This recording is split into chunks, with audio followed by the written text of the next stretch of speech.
Strolling along a beach with her friend, a woman does a good deed and picks up some rubbish strewn on the sand.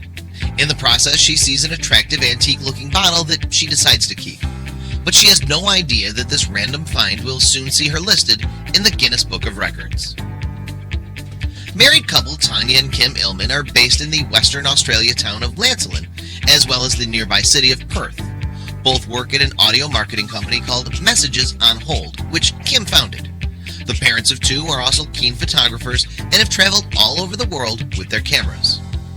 On January 21st, 2018, Kym, Tonya, their son and his girlfriend, and family friends Grace and Joe Ricciardo were out for a drive.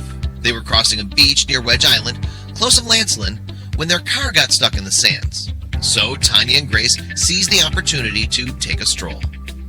Along the way, Tonya thought she'd pick up some trash, at which point she saw a glass bottle. "I picked it up thinking it might look nice on display in my home," she subsequently wrote on her husband's blog, KymIllman.com. "And when I got back in the car, I handed it to my son's girlfriend, Brie Del Borello. The bottle had no lid, and Del Borello spied what presumed to be a cigarette inside. When she turned the bottle over, however, a rolled-up piece of paper fell out. It was tied with a string and too wet to open without tearing, so she decided to keep it safe until the family were back at the Illmans' home, where they could dry the note out in an oven." There was a lot of anticipation among the party as to what the message in a bottle might say.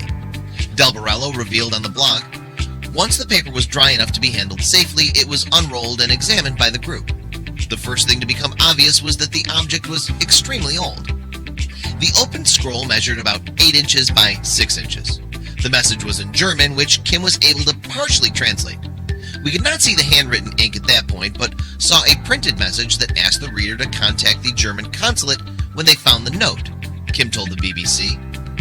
Kym was also able to decipher some other information in the note. He read that it had been thrown off a boat for research purposes. The exact date and coordinates were recorded in handwriting.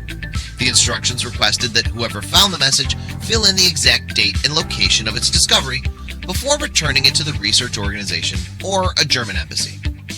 The next day, when the paper dried out completely, the handwritten portion of the note was more legible. "I could easily make out the day and month, June 12th, but the year was harder to decipher," Kym wrote in his blog. The Illmans were also able to make out the written coordinate numbers 32.49 south and 105.25, either east or west. Kym was also able to work out that the name of the ship contained the letters AULA. This led him to speculate that the ship's name might have been Paula. Also, a couple days after finding the note, the Illmans sought help from the Western Australian Museum's Maritime Archaeological Department. The assistant curator at the department, Dr. Ross Anderson, subsequently began his own investigations. Anderson was able to report that the note had been placed in a Dutch gin bottle, which dated from the 19th century. As for the ship, he had discovered that there was a vessel named Paula in records in 1883. The Paula was a type of sailing ship known as a bark and was built in Hamelwarden, Germany during the 1870s. Her crew took part in research into ocean currents, which they did by dropping off messages in bottles. Over the course of almost 70 years, thousands of these notes were distributed, but so far none of the bottles and only 662 of the notes have been reported found. Incredibly, an archival search in Germany found Paula's original meteorological journal, Anderson wrote the BBC, and there was an entry for the 12th of June, 1886, made by the captain recording a drift bottle having been thrown overboard. The date and the coordinates correspond exactly with those on the bottle message. In addition, the handwriting in said book matched that of said note.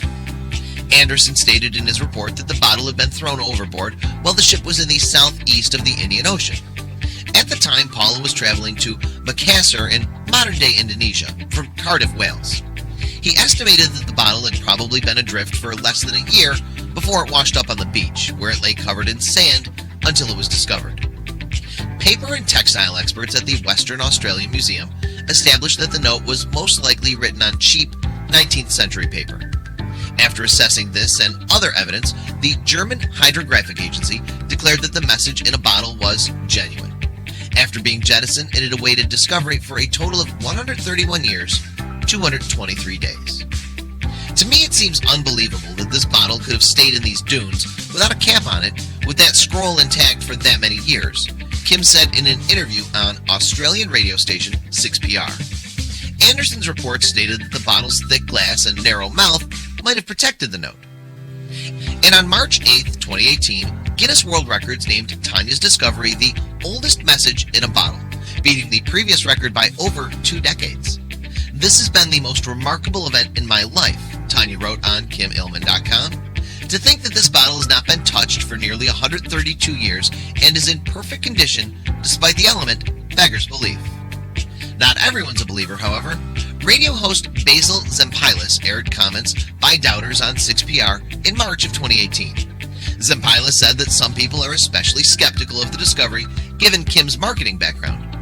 3 different people have said, "I reckon Kym bought this in his travels overseas, and he brought it back and said, 'Look what we discovered,'" he reported.